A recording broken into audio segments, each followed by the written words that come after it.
Muy bien, pues buenos días. Bienvenidos y bienvenidas al Centro de Difusión de Datos Electorales de la Junta de Extremadura.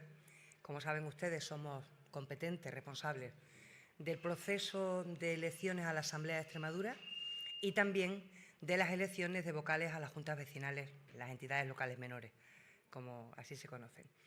Tengo que decir, en primer lugar, que les vamos a estar acompañando a lo largo de toda la jornada electoral. Tenemos un equipo de gente, hoy tenemos aquí 200 personas acreditadas que van a estar trabajando al servicio de lo que todos necesiten los medios de comunicación para trasladarlo, obviamente, a los extremeños y a las extremeñas.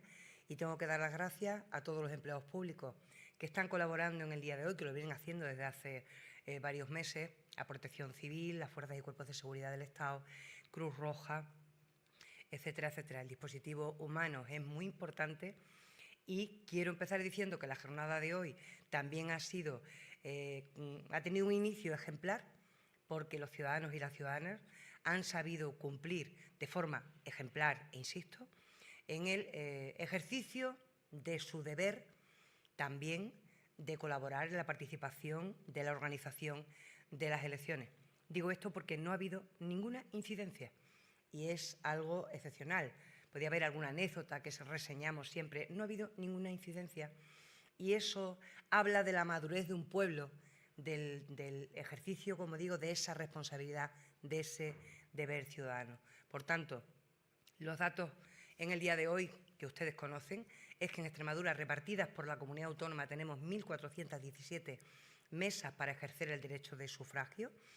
Se han constituido el 100% de las mesas y, por tanto, ya está habilitado el censo total de votantes, que asciende a 860.955. Por circunscripciones, Badajoz, el total de mesas son 902, como digo, están constituidas al 100%, y el censo total y censo ya habilitado es de 538.510 votantes. En la provincia de Cáceres, 515 mesas, todas ellas constituidas, con un censo total ya habilitado de 322.445 personas que tienen derecho a votar. También las entidades locales menores, que son, como saben, 22, se han constituido todas las mesas de forma tranquila, ordenada y sin ninguna incidencia. Voy a aprovechar esta rueda de prensa para recordar a los ciudadanos que tienen diferentes elementos para no solamente las televisiones, la radio, los periódicos, lo que ustedes les vayan contando, sino tienen por parte de la organización, de la institución, tienen una serie de elementos para irse informando. Tenemos una página web, eleccionesasamblea23.juntaex.es. Tienen toda la información electoral, van a ir siguiendo todo el proceso y al final de la noche también el escrutinio. Y desde esa web se pueden descargar aplicaciones para teléfonos móviles, tanto para Android como para iOS. Sigue funcionando en el día de hoy hasta las 8 de la tarde el teléfono de atención ciudadana habilitado, el teléfono 900-2305-28 para cualquier duda.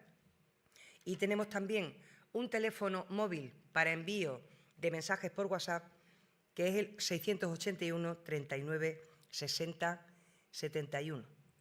Como digo, todos los medios al alcance de los ciudadanos, a disposición de todos ustedes. Les iremos acompañando a lo largo de toda la jornada y ya les anuncio, como ya les comentamos el otro día, que haremos una rueda de prensa en torno a las 2 de la tarde, serían 2:10, 2:15, para dar el primer avance de la participación de los ciudadanos en estos comicios.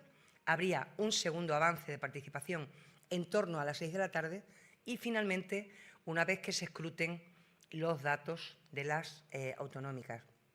Saben que no podemos dar datos antes de las 9, por acuerdos de las juntas electorales, y que primero se escrutan los votos de las elecciones locales. Por tanto, las nuestras irán un poquito más tarde, pero afortunadamente tenemos unos medios maravillosos y unos sistemas que funcionan muy bien y esperemos que no se retrase tanto como hace 4 años, que teníamos concurrencia también de europeas y aquello hizo que estuviéramos aquí hasta la madrugada. Así que Insisto, muchas gracias por su participación y a disposición de todos ustedes, que tienen que transmitir a los ciudadanos todo lo que ocurra en el día de hoy.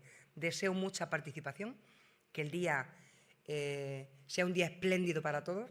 Creo que es un día importante en el que ejercemos un voto que nos iguala a todos los ciudadanos. Así que buenos días y mucha suerte.